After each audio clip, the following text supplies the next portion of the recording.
The winter solstice marks the first day of winter in the northern hemisphere of planet Earth. This day is the shortest day in terms of daylight hours of the year, and also marks the longest night of the year.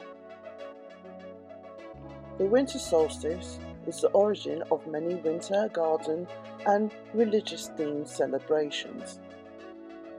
Depending on the year, the winter solstice falls between the 20th and the 23rd of December, which is a few days shy of Christmas Day, traditionally observed on the 25th of December.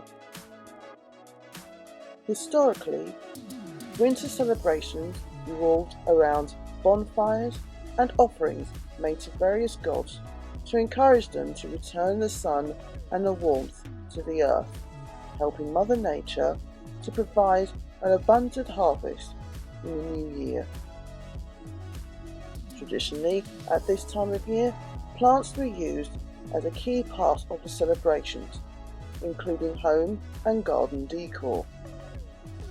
These are the top 9 plants associated with the winter solstice.